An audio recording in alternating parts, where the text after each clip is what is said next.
So my friend Abby and I were writing a play.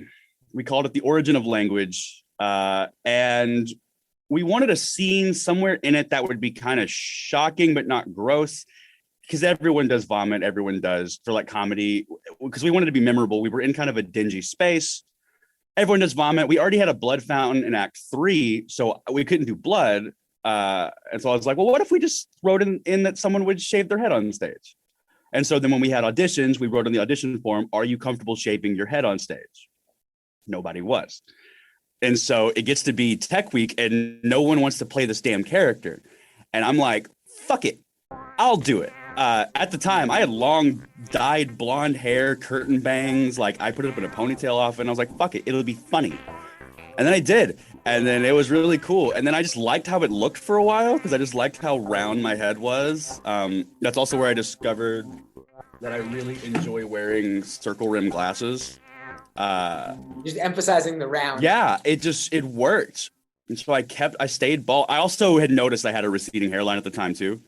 So I was like, well, let's just see how I look bald for now anyway. And if I ever want to, I can go on Rogaine. I can go on finasteride, and I'm on that now because I've got bored with it and I want to grow my hair out again. So that's like my perspective of it. But the way people have treated me differently has been fucking strange. Ages that people guess for me are all over the place. Like right now, how old would you guess that I am? Oh boy, I'm not good with ages. That's fair. 28. Damn. Okay, I'm 25. When I was bald, people normally guess like 32. Okay, so but you got aged up from that. Yeah, hella aged up. And also, I'm non-binary trans, and the amount of times people people already the way I look, obviously people already misgender me, assume I'm a man and all that stuff. But when people look at me when I'm bald, it's like there's no other option. When I tell them I'm queer at all, when I tell them I'm non-binary, when I tell them that, they're like, what? They're like looking at a fucking cryptid. It's like I wouldn't think that because bald is like a blank canvas. Exactly. It's literally like the base. Yeah. The base. The base.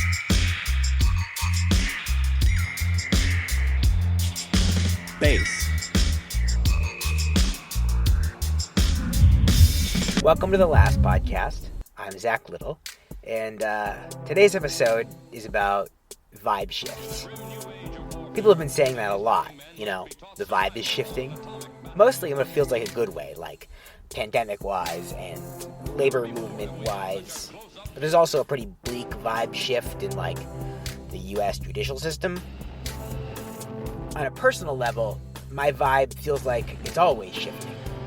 Like I can barely keep track of my own vibe, despite pretty outward and obvious and constant attempts to pin it down, this entire podcast. But I asked around. I wanted to check in with other folks who felt like they'd recently undergone a vibe shift. And I had some really fascinating conversations. This first one you're hearing is Koda, who uses they, them pronouns. We were comparing notes as people who sometimes shave their heads and the attendant vibe shift or vibe shifts that come with that. Did you notice did you feel like there was a status up or status down? You know what I mean? In the way that you were treated by people? People would approach me more often, but to talk about my head, to talk about how bald I was, that was a common thing. I would be at like a social function or at work, and someone who didn't know me well would very often come up and be like, "You're bald."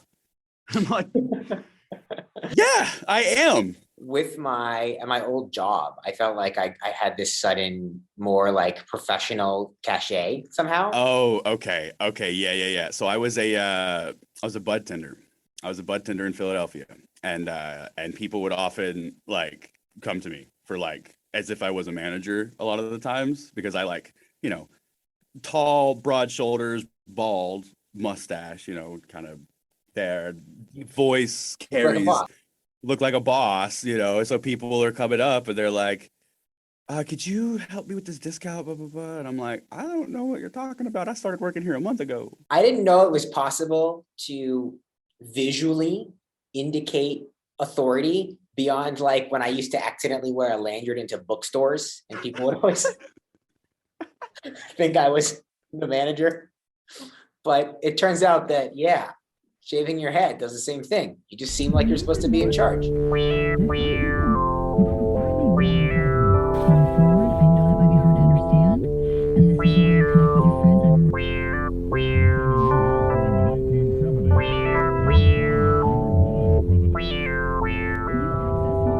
So next I talked to Steven in California, who responded to my request but did not provide a lot of detail.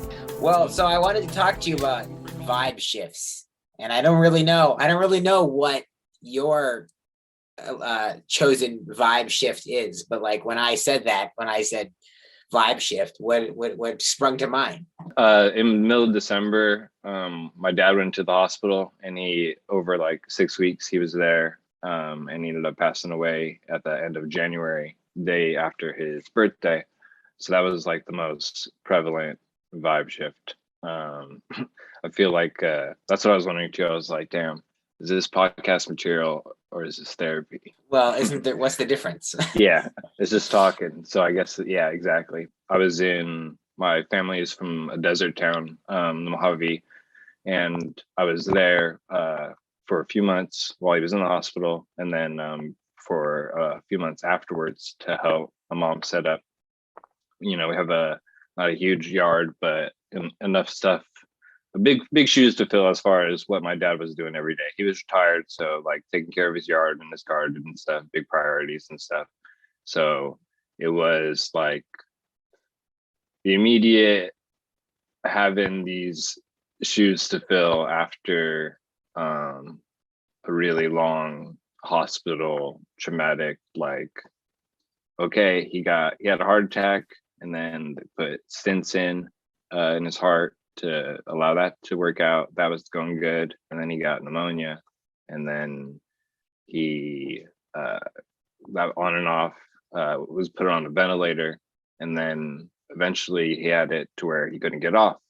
And on the sideline, he has cancer that we were planning to treat in January before this heart attack happened. And it got to the point where he was going to be on a ventilator forever, or or not. They basically said that once he was on the ventilator, that he wasn't good enough to come off the ventilator, so they hadn't wanted to put a trachea in, and he would probably be in a nursing home forever after that. And likely because of that procedure, he wouldn't be able to survive the kind of procedures he would need for the kind of cancer he had. So all that backstory to say, it's just a lot of back and forth, and then a sudden like, oh, this is exactly what has to happen. This is how we have to go about it. Talked to my dad, asked him what he wanted to do in his most coherent manner, did it over a few days, and he made his decision, and we moved on with that. And I think it was his deliberate choice and deliberate, I don't know. I don't even know what you call that. His decision to do that implored me with great responsibility, and it decided something for me that I couldn't decide for myself. Like, I always know, of course, my mom needs me. I'm going to be there. It just needs to happen. And it happened. And from then, it was just kind of like, I don't know. I didn't get disabled the way I thought I would when this would happen. When I thought about this happening in my imagination, my daydreams about, oh shit, what would happen if my dad died? It was kind of like eerie, but kind of like just this purpose, this force, for lack of a better word. Yeah, I know you mean. Like a situation like that, it really clears the decks, Mm-hmm. And so you end up yeah, you end up doing things more than you thought you could, or stepping up more than you're even thinking about, because it's just, yeah, the answer is right in front of you. But yeah, that's a heavy thing. That's a heavy conversation to have had. Do you feel like, did that in some way bring some closure to it, or did that, you know, to be there for the process and to be there as part of the process and to be there sort of facilitating it, if you could go back and, you know, not have to be the one to make those conversations, if there was some, you know, do you think you'd be better off, or are you glad that was a conversation you had with your dad? I think, I guess at the end of the day, I'm glad it was, I mean, yeah, I don't know. It's really hard for me to ever like parse like the different outcomes that could have happened a lot of the time. Right. It's not like it's because you didn't have a Right, choice, right? right, because it was what it was. So I mean, I'm grateful. I guess no matter what, I'm grateful for the way it happened.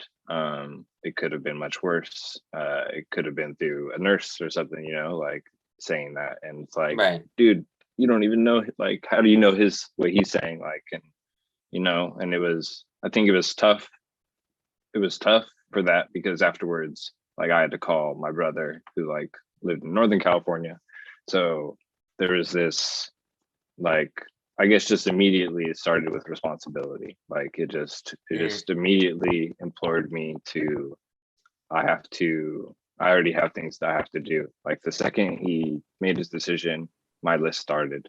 Yo, check it, one for Charlie Hustle. Yo, check it, one for Charlie Hustle. It's 5 dimensions, 6 senses, 7 firmaments of heaven and hell, 8 million stories to tell, 9 planets faithfully keep an orbit with the probable temp. The universe expands length. The body of my text possess extra strength. Power lifted, powerless, up, out of this. Okay, so I just started a graduate program here at Virginia Tech in mathematics, and This is Corinne. I guess this is the first time in my academic career that anything has actually been really challenging for me. So that's a massive vibe shift. You know, in undergrad, math was just like fun puzzles. And now I'm surrounded by people who are like way ahead of the game with me, and really having to like rise to the expectations of success. My concentration is in research and undergrad math ed. So I still have to take all of the really rigorous math courses, but I'm heading toward a PhD where I'll be researching how undergraduates learn rather than doing any like pure math research. But all of my peers are heading toward the pure math research. So the curriculum has to be challenging in that way for them. First of all, I totally know the feeling, not at all with mathematics, but the feeling of like, oh, I finally found my level, you know, where like you got to like coast for a very long time academically because nothing was really challenging you. And then you finally, it's a double-edged sword where you're like, oh, I finally am where I'm supposed to be. And now I have to try. Yeah. And it's suddenly just really difficult. And then, you know, you kind of start to realize that all of the things that are difficult for most people are not the things that are difficult for you, and vice versa. And that was when kind of the questions about the autism diagnosis kind of came up. In fact, like I remember having this moment taking a 2-hour timed exam and not being able to focus because I could hear the fluorescent lights in the room, and like I could hear other people like turning pages on their exam. And that's not something that's ever happened to me before. And I think it didn't happen to me before because the material wasn't as challenging that I was being tested on. Absolutely. That totally makes sense. Yeah. So that's when you started to question whether or not had the autism diagnosis already happened, or is that what caused you to seek it? Yeah. So I'm in the process right now. I've kind of always had questions. I remember having a moment when I was in like 7th or 8th grade and asking my mom, like, hey, do you think? And my mom was like, no, don't worry about it. Kids at school are just mean. Turns out she knew, like she had suspected, but she thought, well, she's doing well in school academically, so let's not worry about it. That But is yeah, so often the case, right? Where yeah, if people are doing well enough, then it's like, well, I guess some anecdotal evidence for that is that I had even had my therapist pretty fooled. Like when I brought it up with her, she was like, "No, I don't think you are." And then I listed out some of the things that I was dealing with and have been dealing with since I was a kid. And she was like, "Wow, so masking is a real thing." And women tend to do it way more, and women are way further underdiagnosed than men tend to be. I've just actually literally just had a conversation for the first time about this last week. I learned the term masking last week and learned about this gender gap too. And it's very fascinating and also absolutely makes sense. Like masking, by the way, is the practice by which neurodivergent people observe and mimic the behaviors of neurotypical people, or just conceal behaviors and habits that might read as neurodivergent. If you know about code switching, say, it's sort of the neurodivergent equivalent, and it's viewed by neurodivergent people generally the same way, like an unfortunate but necessary compromise to get ahead in the world. So, all right, so now here you are in this new academic setting, new place, right? Had you been in Virginia before? Yeah, no, I grew up in North Carolina, but I lived in Louisiana for about 6 years. So big vibe shift there, moving from basically swampland to like we're pretty in the mountains now. So, okay, so in this new place with this new diagnosis and with these new challenges academically, do you feel like, are you glad that this all happened at the same time, or do you wish you could have maybe like tackled them one at a time? I think about that a lot, but I don't know that this would have happened if it hadn't all hit me at once. I think maybe if I hadn't been challenged in such a rigorous academic environment, I might not have been so aware of the things that I was struggling with that other people maybe weren't. And vice versa, I don't think I would have felt compelled to look into it. No, lost my train of thought there. Oh, no, I get what you're saying, though. Yeah. This totally makes sense. Like, you're right. It had to have happened all at once for any of it to have happened at all. Right. Yeah. And I'm grateful that it's happening because, if you move through your life kind of wondering, like, am I just super weird and different and nobody else can tell?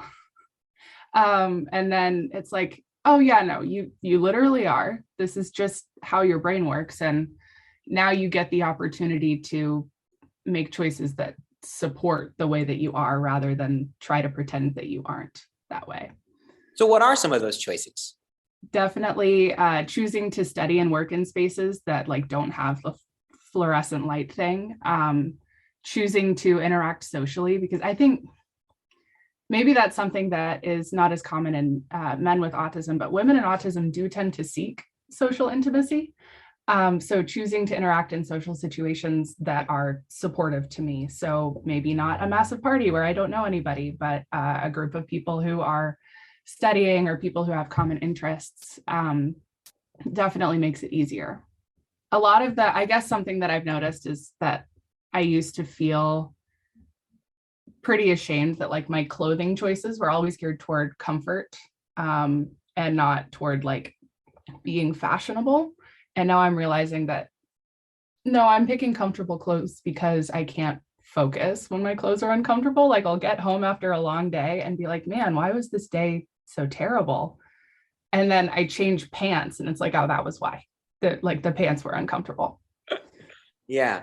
Well, like the world has come to meet you there though. Like in the post-pandemic, spending a year sitting in your house in comfortable pants, and now nobody wants to wear uncomfortable pants anymore. And I think that's relevant too, because it's not that neurotypical people don't struggle with having to work in discomfort. It's just that their nervous systems are literally better equipped to handle that kind of discomfort and still move through their lives, right?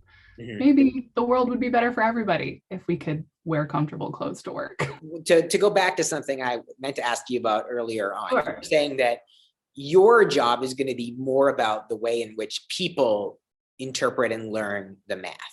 Yeah.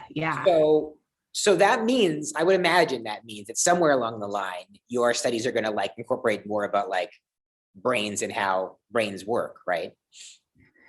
That's a really good question. So there are a few faculty in my department who are working closely with neuroscience, doing kind of like interdisciplinary studies on like how students construct mathematical meaning and like what's going on in their brain. And I think that's wonderful, fruitful study, but I'm a little bit more agnostic as somebody who like teaches as to like what's going on in a student's head. Like, I don't know that that's something I could ever actually know for sure. Like, I can look at brain signals and I can make like a second order model of what I think they're thinking based on their behavior, but I can't actually know what's happening. So I'm really interested in like the social construction of mathematical meaning. So you can look at learning like you are acquiring knowledge, like knowledge is an object that you then get to possess, or like it's an object that you're constructing in your head. Or you can look at it as like active participation in a classroom community. So then the learning is like the behaviors that you do when you're acting like a mathematician, if you're theoremizing or making a new definition or writing down an idea mathematically, trying to use the language of like the mathematical community to communicate your ideas as a student. I see. Yeah, that makes a lot of sense to me, because I often feel when I'm learning something new, and math has never been my strong suit, but anything, one way in which you learn is by, it's like, I don't want to say fake it till you make it, but it kind of is, right? You learn to speak in the language of the thing that you're learning almost before you really understand what you're saying. And then eventually you do understand what you're saying. And part of it's like almost like learning to speak it allows you to like remap your thoughts to fit that system. Yeah, there's a reflexive relationship there between like doing the behavior and then the way that you view yourself as a participant in a mathematical community. I think that's true about the way that can be true about social interaction too, where you pretend to fit into a group, and then you understand how the group works, and then you're like retroactively embarrassed about the way that you behaved before you understood it was embarrassing. Yeah. It's good to know that neurotypical people experience that too.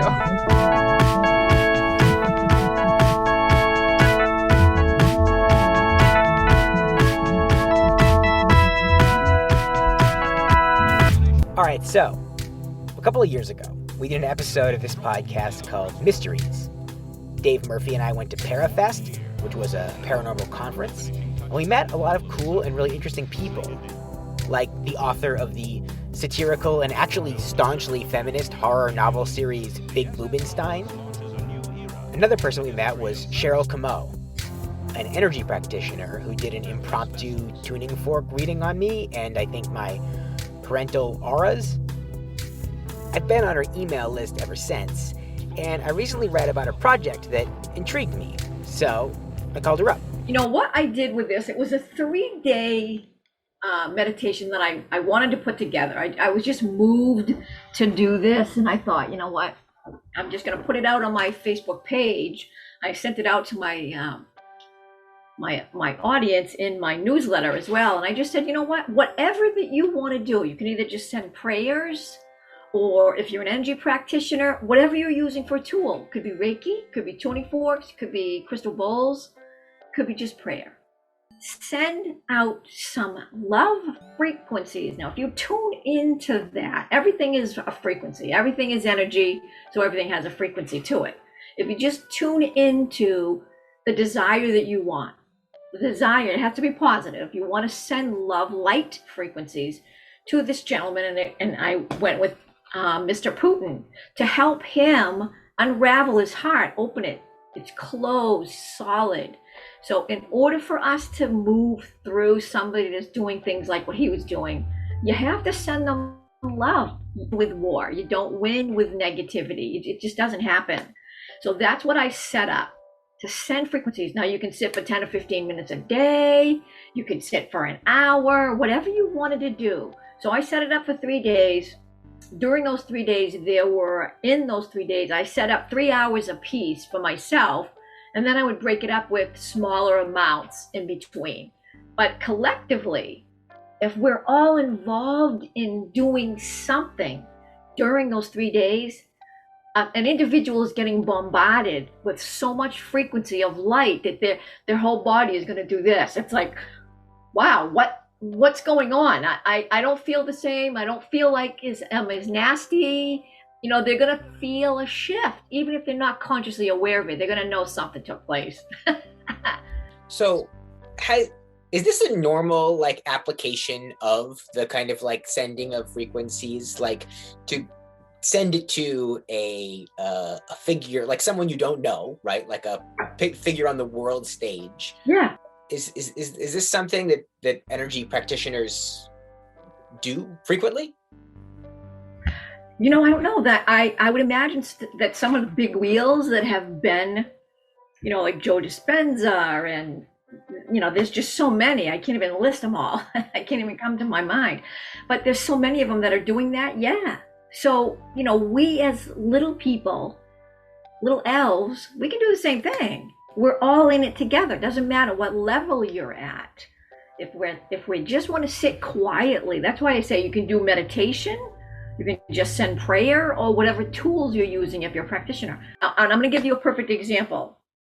I've got some friends that were sending to one of their relatives who was struggling. He's just a very young man. He went through some real difficulties in his life, and he lost his mother and father. He lost his grandmother. So he's been kind of betwixt and between, befuddled as to where he should go. He's only in his mid-late 20s.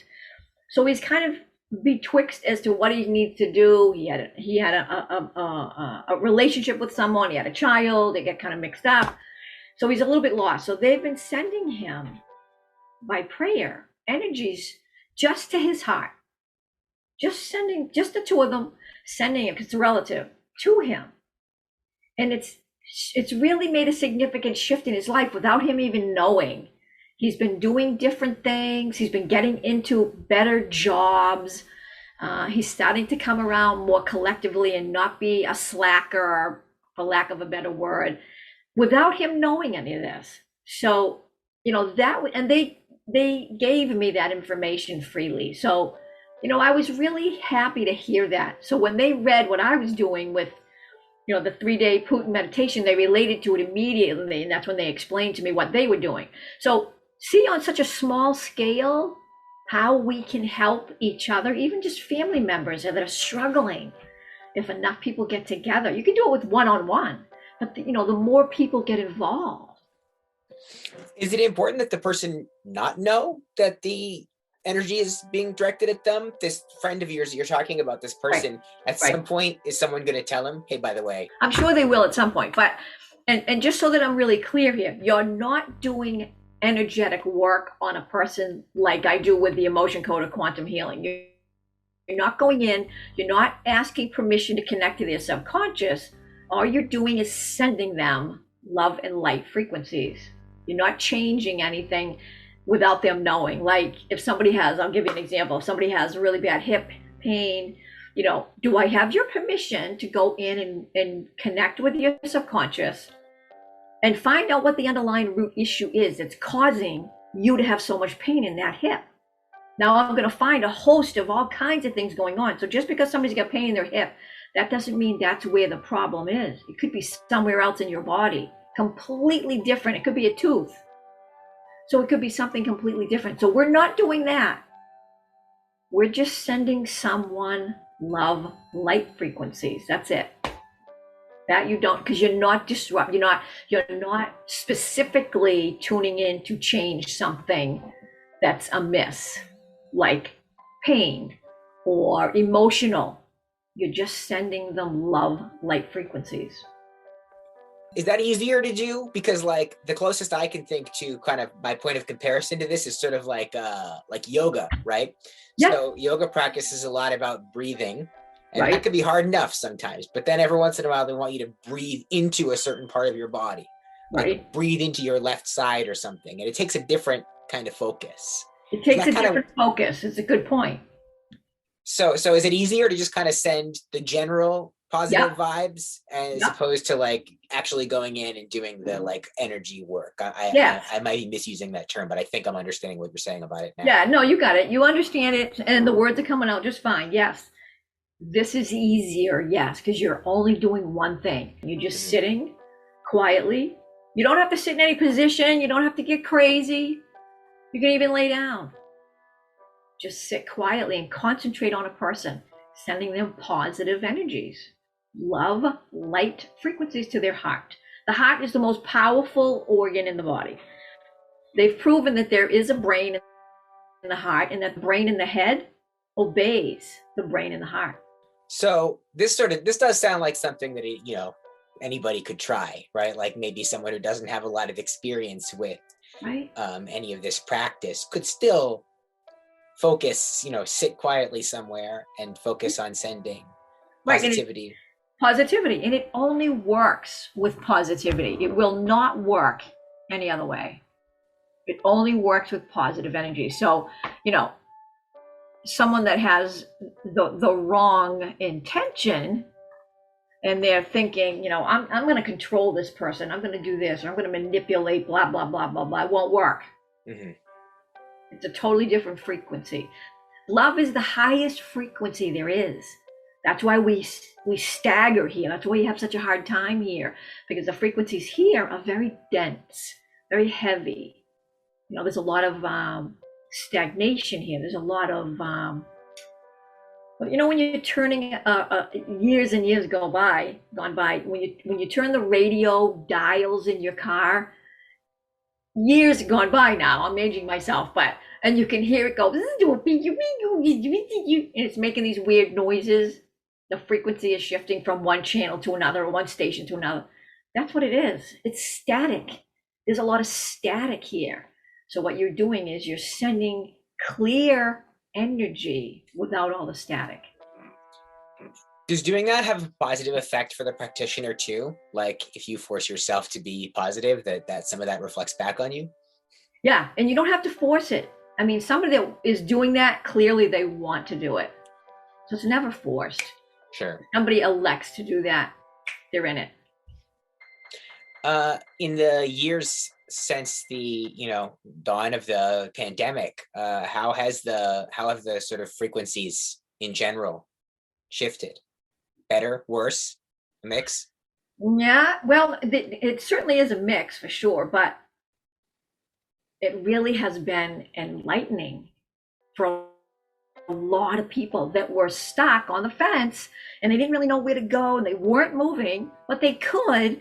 But you know, when you get into a comfort zone, like if you work 9 to 5, you come home at the end of the day and you're with your significant other, let's just say you decide around 8 or 9 o'clock at night, a routine that you guys always had was kick back and watch the I Love Lucy show. Now I'm aging myself again, so you probably don't even know what that is. But it was a show that was on TV many, many, many years ago when I was a kid. You know, your family would get together, or your couple would get together, and you watch something like that. Or, you know, bring it up to nowadays, a newer program that's on right now, like you could see on any of the, I don't watch TV, so I don't really know all of the TV shows that are on anymore, so I don't watch TV. But something that's new and updated, if your routine is to watch something specific that you love with your significant other, it's hard to get out of that routine. That's your comfort zone. You know, I had a really shit day today. It's crappy. I'm tired. I'm not in a good mood. So you either have a glass of wine or a cup of coffee, cup of tea, whatever, it floats your boat. And you do that routine. It forced those people, boom, out of that routine to do something else other than watch TV. That's just to give you something extremely simple. But it's moving people to do things they wouldn't have done before. Is it scary and daunting? Yeah, a little bit. But has it helped people in general? Well, there's a great divide right now between the virus. And no, there's no such thing as a virus. Or should I get the jab or should I not? there's a divide right now, but it's shifting people, and that's what we need to be doing. If we're going to evolve, we have to let go of some of the junk in the trunk. And that's why energy practitioners are so busy.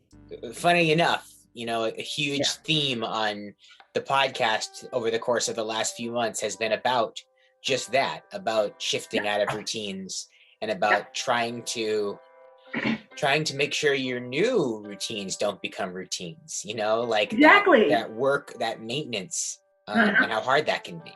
Exactly. You nailed it. And what I tell my clients pretty regularly is, it's now that you're in this, it's about maintenance and maintaining the frequencies in your body, because it's no longer just about, eating the right foods and exercise and things like that. It is important to have organic food. Exercise is important, but it's not enough. We have to be doing energetic work now, because we are energy beings, and all of the stuff that holistic practitioners are going through right now and trying to teach people and help educate, the majority are not aware. They don't understand. So they're freaked out. They're a little bit scared. They're frightened. What's something simple that a person could do? Like, I try to get some form of exercise every day. I try to drink water. I try to make sure I'm doing these things each day. Yeah. What's, the 50 push-ups that I do in the morning, what's the energy equivalent of that? What else should I be doing? We all need to be grounded. And the shoes that we're all wearing, that we all switched up to, rubber, you need to get back to grounding. So get leather bottoms, leather soles. Number one, keeps you grounded so that you're picking up the frequencies of the earth.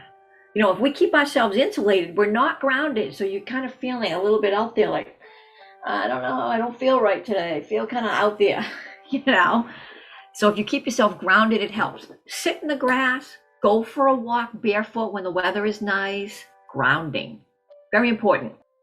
Well, all right. I appreciate you taking the time to talk to me today. This was very cool. And my condolences about your mother. I thought you wrote your newsletter about it was very nice. Thank you so much for that, honey bun.